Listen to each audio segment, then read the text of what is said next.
네, 테슬라가 로보택시를 공개했습니다. 지금 여기 보시는 영상 조금 작을 수 있는데, 자, 일론 머스크 등장하고 로보택시 탑승하죠. 시장 반응이 되게 뜨겁습니다. 굉장히 아주 우주선 같은 디자인, 쿠페형으로 약간 우리나라 그랜저 같기도 한데 이렇게 등장해가지고 다양하게 얘기를 하고 있죠. 실제로 이제 우리나라도 있는 지옥철을 해결할 수 있는 방안으로 보고 있고, 오늘날의 교통수단 매우 형편없다, 이런 식으로 굉장히 많은 주차를 계속 해야 되는 거고, 예를 들면 이게 로보택시로 진행한다라고 했을 때는 그냥 주차장이 필요 없는 거죠. 로보택시가 그냥 도로에서만 계속 다니는 거고, 방금 나왔듯이 차를 타면서도 바쁘니까 밥도 먹고 커피도 먹고 뭐 일할 거 있으면 일하고 태블릿 꺼내고, 굉장히 위험한 거죠. 이런 지옥철도 당연한 거고, 지옥철을 할 필요가 없죠. 만약에 모든 차가 로보택시라고 한다면 주차할 필요도 없게 되는 거고, 이런 식으로 그런 미래 비전에 대해서 얘기를 하고 있습니다. 현재는 굉장히 이런 교통에 비용을 많이 쓴다라는 거고, 사실 이 테슬라 일론 머스크가 로보택시를 하려는 이유는 우리가 이런 이렇게 오고 다니는 시간에 너무 운전이나 이동을 위해서 너무 많은 돈과 시간을 쓴다라는 거예요. 시간을. 우리가 예를 들어서 정말 풀 셀프 드라이빙이 가능하다라고 한다면 그냥 운전 중에 자도 돼요. 출근할 때 자면서 출근한다, 뭐 그런 개념이라고 볼 수 있겠죠. 그리고 이제 전기교통수단으로 진행이 되는 거기 때문에 방금 나왔듯이 앞에 이제 뭐 재밌는 영상을 틀고 차를 탈 수도 있고, 뭐 지금 계속 보겠습니다. 여러분들도 직접 가서 테슬라 홈페이지에도 가면 나오니까 확인하시면 좋을 것 같고요. 해서 장을 보고 뭐 짐을 또 택시 맞춰서 부르고, 내가 타고 온 택시 보내고 다른 택시가 바로 또 나를 위해서 도착을 하고, 50년 동안 50만 마일을 주행을 할 수 있다라고 해요. 50만 마일, 50만 마일리지, 그러니까 미국은 단위를 차 타는 게 마일리지로 표현이 되죠. 그래서 이거를 좀 헷갈리실 수 있는데, 이게 킬로미터로 전환하게 되면은 80만 킬로미터를 타는 겁니다. 우리나라는 10만만 타도 폐차하는 경우도 많고 최소한 중고차로 다 팔아버리죠. 근데 뭐 미국이나 뭐 호주 같은 땅 넓은 데들은 100만 킬로 타는 차들도 나옵니다. 50만 마일을 50년 동안 탈 수 있는 이유는 사실 이 FSD 주행으로 어떤 그런 엔진의 내구성을 뛰어넘는다라는 거고, 배터리만 되면 되는 거잖아요. 나중에 정 배터리가 달면 배터리만 갈면 되는 거고, FSD 시스템으로 어떻게 보면 주행을 정속 주행이나 이런 것들로 해서 어떤 배터리의 수명을 또 완전하게 뭐 조절을 할 수도 있겠죠. 그래서 엔진 대비해서 훨씬 더 길게 쓸 수 있고, 뭐 그리고 크게 어떤 내장재라 이런 것들을 바꿀 필요는 없는 게, 유지 보수 되게 쉽고, 뭐 전장 제품이 이미 디스플레이로 끝나기 때문에 전장에 대한 업데이트도 소프트웨어나 펌웨어만 업데이트를 해주면 되는 거예요. 예를 들면 우리가 지금 차고 있는 내연기관의 어떤 조그 다이얼이나 이런 것들이 뭐 구식이 되거나 낙후되는 그런 느낌을 받을 수가 있어요. 하지만 테슬라에서는 그럴 필요가 없는 거죠. 그래서 50년 동안 타더라도 오래오래 탈 수 있다, 뭐 이런 차세대적인 디자인도 공개를 했고, 또 추가적으로는 이 로보밴을 갑자기 준비했고, 이제 옵티머스, 현재 준비된 그 어떤 로봇보다 가장 발전되고 가장 휴머노이드로 최적화되어 있다라고 말을 하고 있는 이 로봇이 이런 식으로 도와주고 있고, 실제로 이 행사장에서 이 로봇이 옵티머스가 뭐 이렇게 가이드를 해주고 그랬다고 해요. 재밌습니다 진짜. 이런 식의 현실이 펼쳐지고 이제 리얼이다라고 보시면 되겠고, 디자인도 너무나 멋집니다. 너무나 멋져서 그냥 제가 여러분들과 로우하게 이 내용을 같이 봤고요. 현재 지금 떠있는 헤드라인들이 이 자동차는 핸들이 있으면 망한다, 테슬라의 비밀병기가 드디어 공개된다라는, 핸들이 필요 없다라는 거죠. 20명 태울 수 있는 로보밴 또 이제 언급이 되고 있고, 2026년 로보택시 생산해서 4천만 원 미만대이기 때문에 굉장히 저렴하게 쓸 수 있다라는 거. 그러니까 우리가 4천만 원을 주고 살 필요도 없는 겁니다. 사실은 이게 시중에서 돌아다니는 거고, 사실상 테슬라가 전 세계 택시 시장을 싹쓸이 할 뿐더러 그 다음에 뭐 기차 시장, 뭐 그 다음에 뭐 다른 뭐 버스 시장 다 가져올 수 있을 확률이 커진다라는 거죠.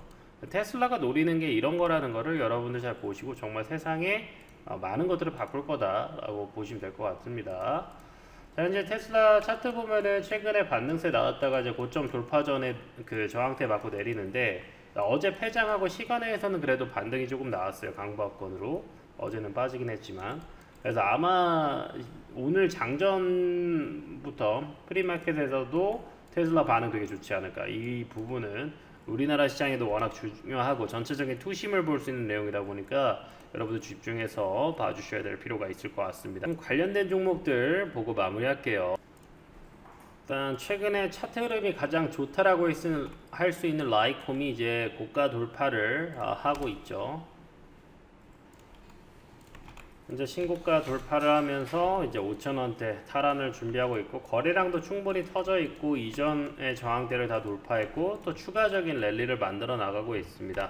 라이콤이 가지고 있는 기술력이 이제 초소형 펄스드 파이퍼 레이저라고 해서 이제 자율주행이 사용하는 라이다 센서라고 보시면 되고, 현재 이제 테슬라가 의지하는 게 카메라 모듈에만 의지하는 게 아니라, 시각 데이터만 의지하는 게 아니라 라이더 센서를 이용하면 요즘 이제 4D나 3D 더 입체적으로 인식을 할 수 있기 때문에 거리감이나 이런 부분들이 더 선명해지게 됩니다. 그래서 라이더 시스템에 대한 자율주행에 대한 이슈도 계속 가져갈 수 있는 것이고, 또 다른 종목으로는 퓨런티어도 있습니다. 이 종목도 시총 1,500억대 종목인데, 최근에 이제 바닥권 반등 나오고 나서 오늘은 오히려 빠지고 있는 모습을 보이네요. 이제 카메라 센서, 카메라 모듈 관련된 내용인데, 뭐 특별하게 뭐 계속해서 내려갈 내용보다는 올라갈 내용이 많지 않을까. 앞으로도 주요 전장 업체에다가도 계속 납품이 진행되고 있기 때문에 조금 더 길게 보셔도 될 것 같고, 또 기회이지 않을까.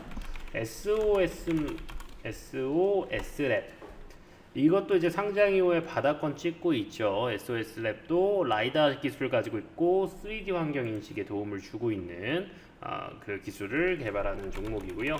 또 모트렉스도 보시면 좋을 것 같습니다. 이것도 전장용 기업인데 이제 자율주행차랑 이제 그 커뮤니케이션 관련된 부분이에요. 그래서 자율주행차도 소통을 해야지 내가 원하는 대로 되겠죠. 그러다 보니까 계속해서 수혜 볼 수 있는 내용이고 바로 실적이 가능한 부분이라서 모트렉스는 좀 실적까지 본다라고 한다면 더더욱 메리트가 있을 것 같아요.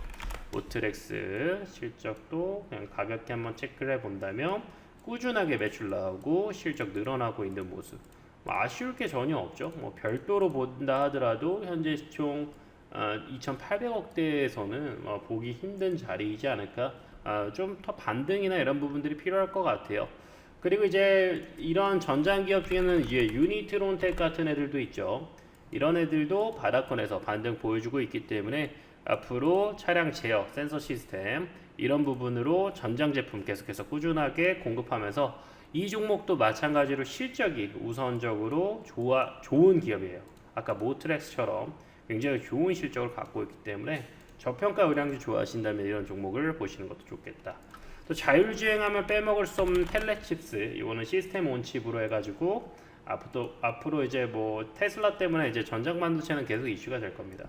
이 종목도 실적도 훌륭하고 계속해서 캐파로 커지고 있고, 주주 구성을 봤을 때 이제 그 LX 세미콘이 지분 10%를 가지고 있죠. LX 세미콘이 이제 과거 LG에서 LX 그룹이 분사된 거죠. 그룹 자체가 가장 핵심 계열사이기 때문에 앞으로 어떤 LG와의 스토리들이 이어진다라고 한다면 텔레칩스는 더더욱이나 테슬라에 관련된 내용을 가져올 수도 있을 것이다. 그래서 바닥권에 있어서 여러분들 꼭 보셔야 되는 종목이겠다 말씀드리고요. 마지막으로 또 바닥권에 있는 나름 최근에 상장한 종목을 하나 준비했고요. 상장하고 나서 엄청나게 급등, 버블이 나왔다라는 거죠. 하이프가 있다라는 것은 차세대 기술에 대한 내용, 미래 전망이 있기 때문에 하입이 되는 거고요. 하입을 뒤집고 나서 이제 그 저항대 맞고 꾸준하게 내려왔어요. 근데 드디어 오랜만에 기존의 이식 매물들 다 털리고 바닥권 반등을 낼 수 있을 그런 한 300% 목표가 잡을 만한 자리에 왔고, 주봉에서 크게 뒤집어지고 강세가 되고 있기 때문에 이런 자리부터 구조적인 상승 나온다고 한다면 이 종목은 앞으로 로보택시 관련, 자율주행 관련 황제주가 될 확률이 크다.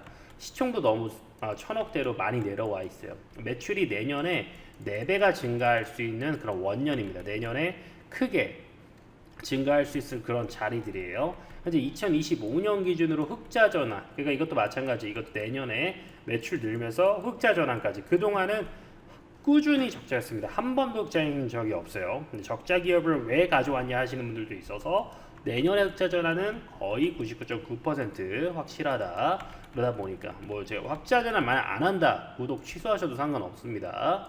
제 말이 맞을 거고요.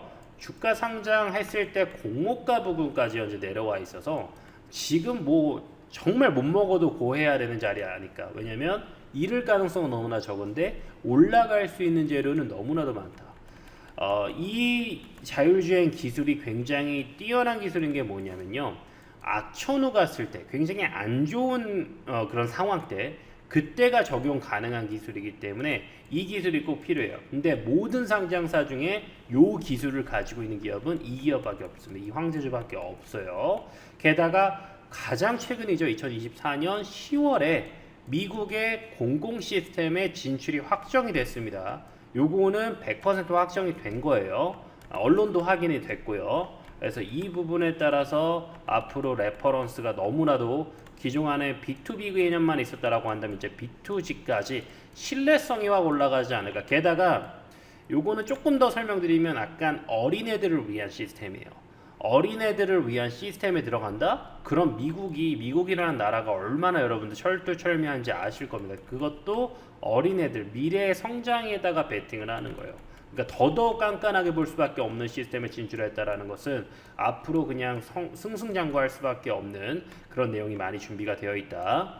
테슬라, 현대, GM 같은 레퍼런스도 사실 하나하나 까놓고 보면 굉장히 큰데 이 앞에 있는 게 너무 커서 요거는 그냥 이렇게만 정리했는데, 제가 여러분들 이건 제가 리포트로 제공해 드릴 거고요. 국내 유일한 차세대 기술, 사실 요 내용이 다 함유되어 있는 건데 국내 유일한 차세대 기술을 보유하고 있기 때문에 앞으로 로보택시 황제주로서 굉장히 기대되겠다 말씀드리면서 오늘 방송 마무리하겠습니다. 요 차세대 자율주행 황제주 300% 이상 예상을 하고 있고요. 받으실 분들은 여기 있는 번호로 010 번호로 황제라고 두 글자만 보내주시면 제가 누구도 할 거 없이 100% 무료로 발송 드리도록 하겠습니다. 고생 많으셨고요. 저 다음에도 또 방송 좋은 내용 이어가겠습니다. 구독, 좋아요 부탁드리겠습니다.